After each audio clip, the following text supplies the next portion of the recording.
Hello, welcome back to my F1 diary. We're finally back after a very boring summer break. We do have confirmation though that Valtteri Bottas and Checo Perez are going to be Cadillac's lineup for next year. I'm a little bit disappointed by that just because I'm not particularly attached to either of them and I just wanted to see some new faces on the grid. But I still think it's a smart decision from Cadillac to get two very experienced drivers. Both have been in top teams, winning championships. So they should be very helpful with developing the car, which is obviously important. So I think it's a good decision. I'm just not excited about it as much as other people are. And that's it from the summer break. Literally nothing else, not even like rumors or anything. So not the silliest silly season, but let's just jump right into Zandvoort. It was a pretty chaotic race. There wasn't much action on track in terms of overtaking. There was some other action that we'll get to, but Zandvoort is very narrow, so it's really hard to overtake, especially with how big these cars are. And there was possibilities for rain, and it did rain like a little bit, but just not enough to shake things up and make it interesting. Like it didn't even go on inters, so it didn't really do anything in the rain. And let's just get right to the point, Oscar won Zandvoort. Landowski keeps winning each other's 2024 wins. It's his 9th career win, I think, right? And it's his first Grand Slam. Damn, Oscar. So yeah, that's good. In the beginning of the weekend, he did seem to struggle a little bit more than Lando, but when the time came, he got pole in Q3 by 12 thousandths of a second from Lando, and then led the entire race and won. So yeah, he locked in and extended his championship lead by a lot. And that is because Lando, who qualified P2 and was seemingly going to finish P2, had a mechanical DNF. An oil leak or an engine problem, I'm not really sure, but nothing he could control. And yeah, it was devastating. It was devastating because now instead of a 16-point gap to Oscar, it's a 34-point gap. Which is still manageable. Like he can still win it. I still believe he can, but it's a much harder gap to close. And if Lando loses the championship by 18 points or less, that literally means that this cost him the championship. So that's not nice. You never want to see championships get decided on technical stuff. It's just so unfair and like heartbreaking. And yeah, there's not much more to say about it. I think there are definitely positives to take from this weekend for Lando. He was feeling fast and feeling good in the car, which is great. And he was really faster than Oscar for a lot of it, so it's not all bad, I guess. Yeah, before the DNF, at the start of the race, he got done by Max, who was on softs. He actually had a good start, Lando, I feel, but then Oscar defended and like Max was to his left on softer tires. Not much he could do, although Max did like have a little moment in turn 2, I think, kind of like slid on some dirt or whatever that was. So honestly, I don't know how he managed to save that, but I mean, it's Max. I shouldn't be surprised. So he lost the place to Max at the beginning, but then overtook him after not too many laps. Honestly, in a great overtake, a beautiful one on the outside of turn 1. It was really pretty to look at, I have to be honest. And yeah, from that point on, he was kind of chasing Oscar, getting really close to getting into his DRS. But honestly, even if he did get into his DRS, I don't know if it was possible to actually overtake Oscar. Again, Zandvoort is really hard to overtake in. You need to be like 8/10ths faster than a guy had to overtake. And that is just not the case with the McLaren boys. I mean, you see it in qualifying. Their gap is to the 1,000th of a second, so it's not going to be a big gap between them in terms of pace. And with no tire delta as well, there's not much Lando could have done. But he was chasing. He was trying to chase. Maybe we would have some exciting end to the race with him being in the DRS, trying some overtakes, kind of like in Hungary. But obviously, we didn't get to that point because he DNF'd. Honestly, though, thank God he wasn't going to win this race, because if he was going to win this race and then had the mechanical failure and had to DNF, it would be so much worse than it is now. So at least he wasn't going to win anyway. Yeah, I guess. So, I mean, let's try to look at the positive stuff from this weekend. He also, obviously, he was devastated, like, right after, sat, like, on the grass, like, helmet between his legs, which was very depressing to see. But after then, like, in interviews and stuff like that, it was out of his control. Really nothing he could do. Not his fault. He was very fast this weekend. So I think he can move on from this relatively quickly and come back stronger in Monza. Hopefully, not only just like for the hopes of him winning, I also just want to keep the championship interesting. So yeah, we'll see what happens with that. Then we have Isack, who had a brilliant qualified P4 and then stayed in P4 for I think the entire race, defending from both Charles and George. And then obviously with Lando's DNF in front, he got up to P3 and got his first podium in F1. So, I mean, at least something good happened from that DNF. And what a beautiful trophy for your first. He did break it though in the team celebration, which is iconic. But honestly, to be fair, he literally didn't do anything. Like, he placed it gently on the ground and it just snapped in half. So I would say the trophy broke itself. It wasn't Isack at all. But yeah, it was very, very nice to see. I really like Isack. And he really deserves it. I really enjoyed watching him on the podium and celebrate with his team and stuff like that. And now, back for some more heartbreak, we have the Ferraris, who had a really, really bad race. Double DNF.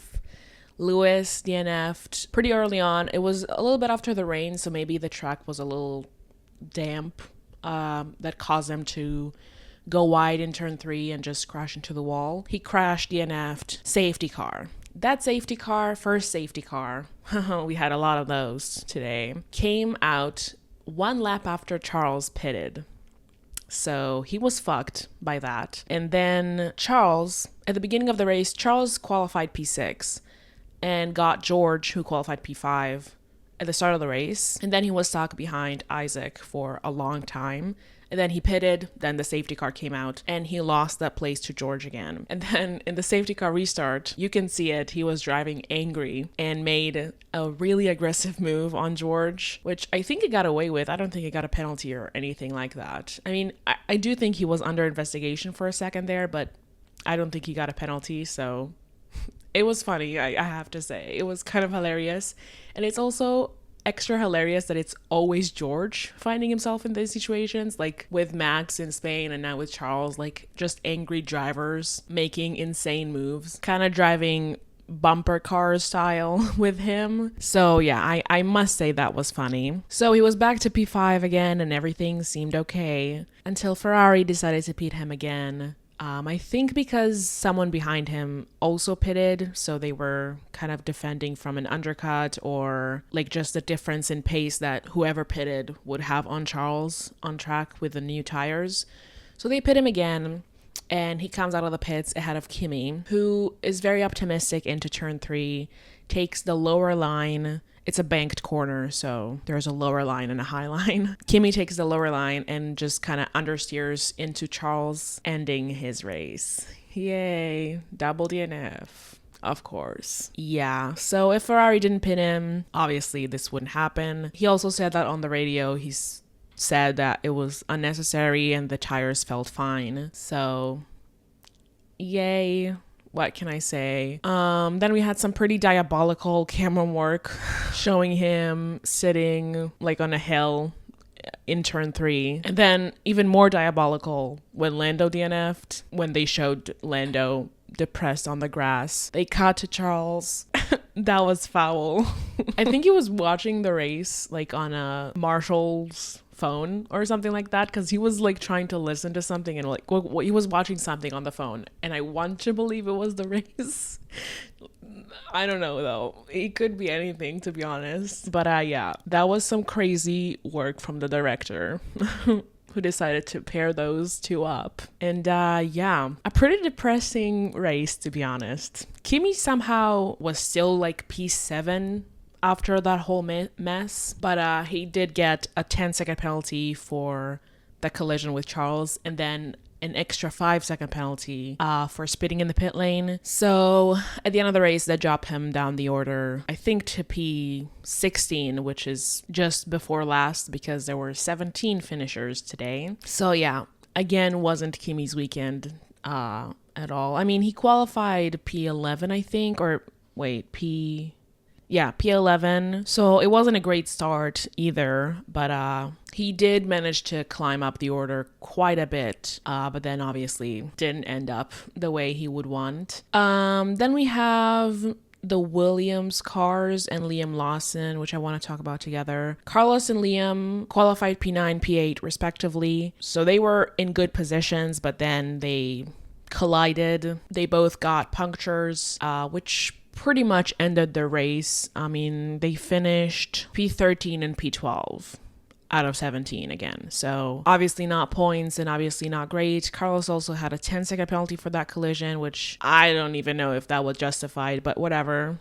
Then we have Alex, though, who qualified P15. He was very unhappy with Williams after qualifying, saying like, why do we do this to ourselves and stuff like that. Not sure what he was referring to, but he clearly thought there was something that they did wrong with the qualifying, because leading to qualifying, both Williams seemed very fast, or I mean relatively fast, and obviously Carlos did qualify in the top 10, so Alex had hopes, rightfully so, to also get into Q3, but that didn't happen. But it's okay, because at the start of the race just like overtook 5 people and then managed to climb all the way up to P5. So I would say after all, it was a pretty good race weekend for Alex. And it's a real shame that Carlos had that incident with Liam, because he could have definitely also been in the points. And also Liam, I think both of them could have been in the points, so that is a little bit disappointing, but I mean, what can you do? I mean, then we have the Aston Martins, which I wanted to talk about. They were pretty fast in the practice sessions, but then in quali, Lance, I think he crashed in Q1, so he was out, which was pretty disappointing given what the car was capable of. But Fernando did manage to get into Q3 and qualify P10. And then in the race, Lance went on hards really early on, which then got him a lot of places in the first safety car where everyone else pitted. And Fernando, he was kind of up and down. Like, he pitted, I think, in a safety car, first safety car, like everyone else. And then he was just stuck in a DRS train. And then he was like, okay, guys, please, let's do something. So they pitted him again. And then he was able to climb up the order with new tires. So not exactly sure how that all went down, but they did finish P7 and P8. Lance P7 and Fernando P8. So that's a great result for them. Lance especially P19 to P7. Then we have the Haas drivers, both out in Q1. Ali had to start from the pit lane. They started the race on hards when everyone else started on mediums, apart from the Red Bulls who started on softs. So they went long, got a lot of places when everyone else pitted in the first safety car. And then I don't remember which safety car they then pitted under, like if the second for Charles or the third for Lando. I think the second, that would make more sense, but I'm not sure. Anyways, they pitted under a safety car and both finished in the points, right? Yeah.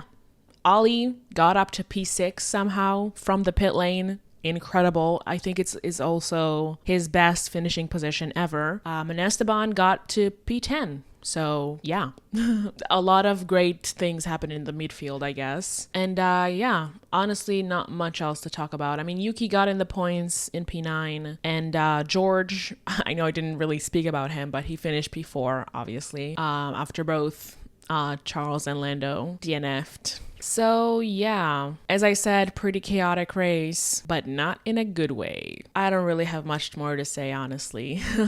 I feel like this is going to be a very short video, but yeah, I mean, I didn't really watch practice this weekend because I was on vacation with family. Hopefully you can see that I'm a little bit more tan than usual. Hopefully. I did tan. I just don't know if you can see it on camera. But, I mean, I can show you. Would you look at that? I tanned. Anyways, not the Dutch Grand Prix that I wanted. And, yeah, next week is Monza. Hopefully, a Lando masterclass for Monza and for the rest of the season. And until then, enjoy these memes. Bye!